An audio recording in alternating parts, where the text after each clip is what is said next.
अभिवादन। आज हमारे सामने एक बहुत ही जाना माना और शायद थोड़ा विवादास्पद शीर्षक है। हाँ, कौन सा? रिच डैड पुअर डैड, पैसों की असली शिक्षा जो स्कूल नहीं सिखाते। ओहो हाँ, ये तो बहुत मशहूर है। बिल्कुल। अब देखिए, यहाँ एक बात साफ कर दे, हमारे पास स्रोत के तौर पर सिर्फ ये एक लाइन है, पूरा शीर्षक अच्छा, सिर्फ शीर्षक, कोई लेख या किताब का हिस्सा नहीं? नहीं, सिर्फ ये शब्द। तो आज हमारी चर्चा इसी शीर्षक के इर्द गिर्द रहेगी। इसमें क्या विचार छिपे हैं, क्या सवाल उठते हैं, और ये थोड़ा उकसाता भी है ना? हम समझने की कोशिश करेंगे कि ये हमें पैसे, शिक्षा और शायद जीने के तरीकों के बारे में क्या सोचने को कहता है। सही। ये असली शिक्षा क्या है और स्कूलों पर ये उंगली क्यों? तो चलिए खोलते हैं इसे धीरे धीरे। हाँ, ये दिलचस्प चुनौती है, सिर्फ एक लाइन से शुरू करना। लेकिन ये लाइन अपने आप में बहुत कुछ कहती है ना? इसमें एक ड्रामा है, एक विरोधाभास, रिच डैड बनाम पुअर डैड। वही तो। और ये सीधा हमारी पारंपरिक शिक्षा, खासकर पैसे वाली शिक्षा पर सवाल उठाता है। तो हाँ, देखते हैं ये चंद शब्द हमें कहाँ तक ले जाते हैं। बिल्कुल। तो सबसे पहले तो यही टकराव, रिच डैड पुअर डैड, ये सिर्फ दो लोग नहीं लगते। नहीं, बिल्कुल नहीं। ऐसा लगता है जैसे दो अलग दुनिया हो, या पैसे को लेकर दो एकदम अलग सोच। हाँ, दो अलग दर्शन। ऊपर से देखें तो लगता है ठीक है, एक अमीर है एक गरीब, लेकिन इसका इशारा शायद मतलब इससे गहरा है। ये सिर्फ बैंक में कितना पैसा है उसकी बात तो नहीं है। सही कहा। ये सिर्फ पैसे का अंतर नहीं है, ये सोच का, रवैये का, पैसे को लेकर जो समझ है उसका अंतर दिखाता है।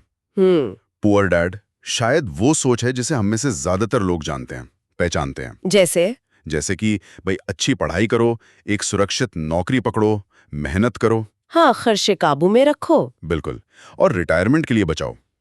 इसमें जोर किस पर है? सुरक्षा पर, स्थिरता पर। हाँ, वो रास्ता जो हमें अक्सर बताया जाता है। और एक तरह से देखें तो इसमें कुछ गलत भी नहीं है। ये जिम्मेदार तरीका लगता है जीने का। सही बात है, गलत नहीं है, पर शायद एक ही रास्ता नहीं है। तो फिर ये रिच डैड की सोच इससे अलग कैसे है? वो क्या अलग करता है? रिच डैड की मानसिकता शायद पैसे को बिल्कुल अलग ढंग से देखती है। अच्छा। वो पैसे को सिर्फ खर्च करने या बचाने की चीज नहीं समझता, वो उसे एक औजार, एक टूल की तरह देखता है। टूल मतलब जिसे काम पर लगाया जा सके, जिससे और पैसा बने। अच्छा, पैसा पैसे को खींचे। हाँ, कुछ वैसे ही। यहाँ जोर शायद संपत्ति मतलब एसेट्स बनाने पर है, निवेश करने पर, वित्तीय स्वतंत्रता पाने पर।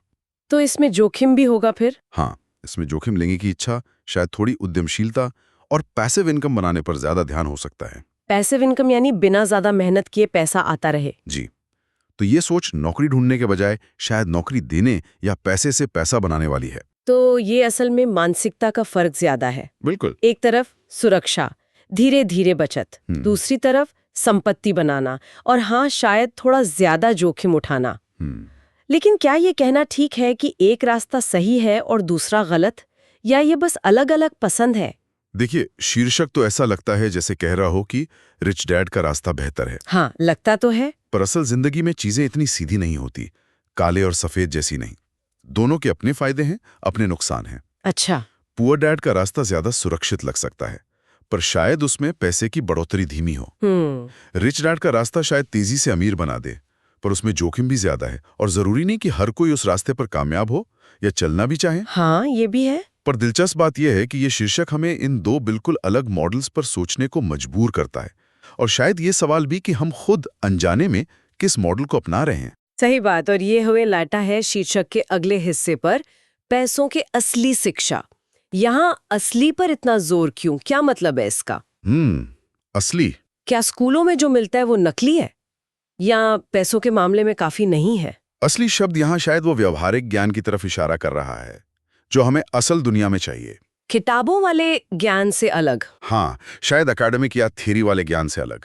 वो ज्ञान जिसका सीधा असर हमारी जेब पर पड़ता है, हमारी आर्थिक स्थिति पर। जैसे कि क्या चीज है?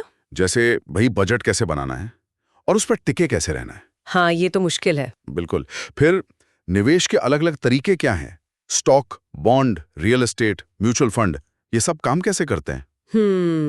कंपाउंड इंटरेस्ट, चक्रवृद्धि ब्याज की ताकत क्या है?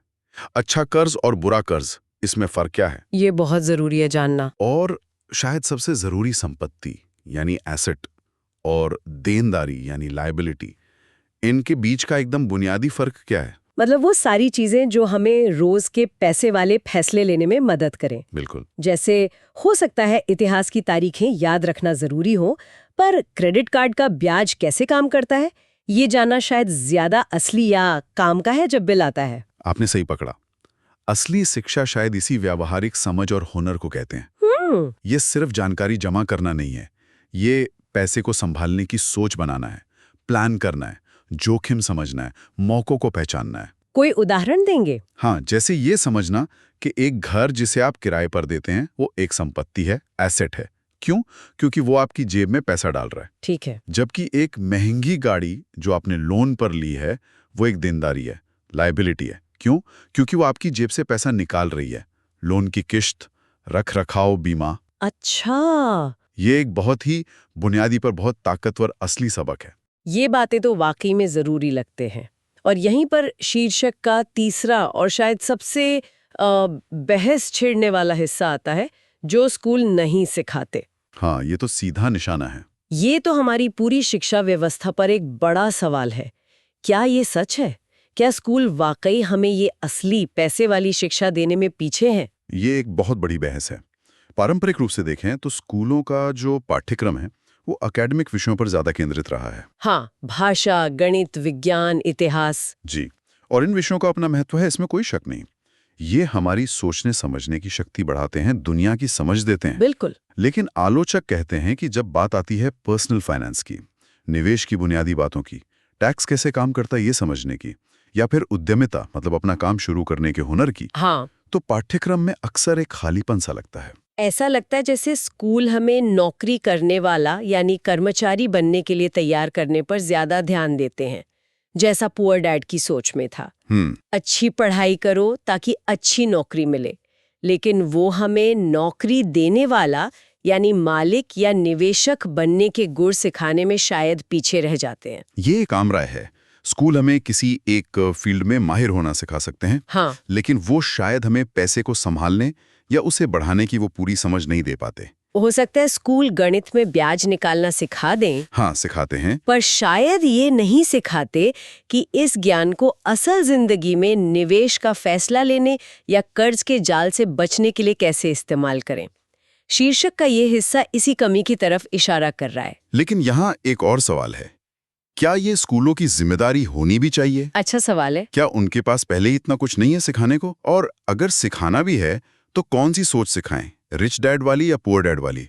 दोनों तो काफी अलग हैं। हाँ, फिर ऐसे टीचर कहाँ से लाएंगे जिन्हें सिर्फ किताबी ज्ञान नहीं बल्कि असल दुनिया की पैसे की समझ भी हो? सही बात। और हाँ, कौन सा दर्शन पढ़ाया जाए? क्या सरकार की मंजूरी वाला थोड़ा रूढ़िवादी बचत और बजट वाला तरीका, या फिर वो ज्यादा उद्यम वाला निवेश वाला नजरिया भी शामिल करें? मुश्किल है। ये उलझे हुए सवाल हैं, कोई आसान जवाब नहीं है।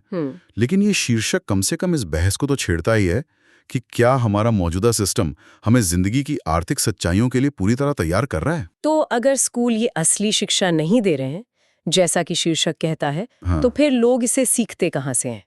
क्योंकि जाहिर है कुछ लोग तो पैसे के मामले में कामयाब होते हैं। हाँ, होते हैं, और यहीं पर वो रिच डैड वाला आइडिया फिर से काम आता है। अच्छा। भले ही वो कोई असली पिता हो या सिर्फ एक सोच का प्रतीक, ये ज्ञान अक्सर स्कूलों के बाहर से आता है। जैसे ये परिवार से मिल सकता है। माता पिता की आदतें, पैसे पर उनकी बातें, ये बच्चों की पैसे वाली सोच पर गहरा असर डालती हैं। हाँ, ये तो होता है। ये किसी मेंटोर से आ सकता है, कोई सिखाने वाला मिल जाए। ये अपने अनुभवों से, गलतियां करके सीखने से आ सकता है, किताबें पढ़कर। विडंबना देखिए, जैसे रिच डैड पुअर डैड खुद एक किताब है। हाँ, सेमिनार में जाकर, ऑनलाइन चीजें देखकर, या बस खुद से पढ़कर, सीखकर। शीर्षक शायद यही कह रहा है कि पैसे में कामयाब होने के लिए जो ज्ञान चाहिए, उसके लिए आपको स्कूल की चारदीवारी से बाहर देखना होगा, उसे खोजना होगा। इसका मतलब ये भी हुआ कि इस ज्ञान तक सबकी पहुंच बराबर नहीं है। बिल्कुल। जिनका पारिवारिक माहौल अच्छा है या जिन्हें कोई मेंटोर मिल गया, उन्हें शायद ज्यादा फायदा होता है, और जो लोग खुद से सीखने में उतने अच्छे नहीं हैं, वो पीछे रह सकते हैं। ये बिल्कुल सही अवलोकन है। अगर पैसे की समझ मुख्य रूप से स्कूल के बाहर ही सीखी जाती है, तो ये समाज में जो पहले से आर्थिक असमानताएं हैं, उन्हें और बढ़ा सकती है। जिनके पास साधन है, मार्गदर्शन है, वो और आगे निकल जाते हैं, जबकि बाकी लोग शायद बुनियादी आर्थिक ज्ञान के बिना ही संघर्ष करते रहते हैं। तो ये तो और जरूरी बना देता है इस बहस को। हाँ, कि क्या स्कूलों को कम से कम बुनियादी आर्थिक साक्षरता देने में ज्यादा सक्रिय भूमिका निभानी चाहिए, ताकि सबको एक बराबर मौका तो मिले शुरू करने का। तो कुल मिलाकर ये छोटा सा शीर्षक कई बड़े मुद्दों को छूता है। हाँ, काफी गहरे। यह हमें सोचने पर मजबूर करता है कि पैसे के बारे में हमारी सोच बनती कैसे है। क्या वो हमारे माता पिता से आती है, यानी रिच डैड या पुअर डैड, या हमारी पढ़ाई लिखाई से? ये पारंपरिक शिक्षा के रोल पर सवाल उठाता है और ये अमीर और गरीब की परिभाषा को भी चुनौती देता है। बिल्कुल। क्या ये सिर्फ पैसे की मात्रा है या ये सोच और ज्ञान का भी मामला है? निश्चित रूप से। क्या कोई अच्छी तनख्वाह वाला इंसान भी, अगर उसकी आर्थिक आदतें खराब हों, कर्ज में डूबा हो, तो वो गरीब मानसिकता जी सकता है? हाँ, शायद जी सकता है। और क्या कम आमदनी वाला व्यक्ति भी बचत, निवेश और संपत्ति बनाने की अमीर मानसिकता अपना सकता है? ये सोचने वाली बात है। शीर्षक हमें इन सवालों पर विचार करने के लिए उकसाता है। ये कहता है कि आर्थिक बेहतरी के लिए सिर्फ पैसा कमाना काफी नहीं है। ज्ञान, मानसिकता और लगातार सीखते रहना ये बहुत जरूरी है। वाकई, सिर्फ एक शीर्षक और इतने सारे पहलू।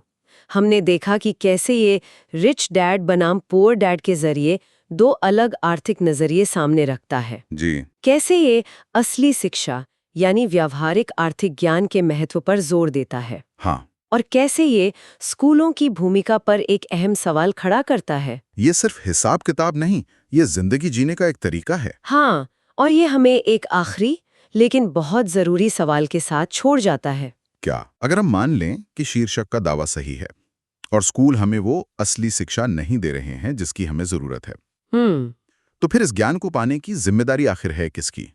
क्या ये पूरी तरह से हम पर, व्यक्ति पर है, या किसी और की भी है? या समाज की, सरकार की, परिवारों की भी कोई भूमिका है?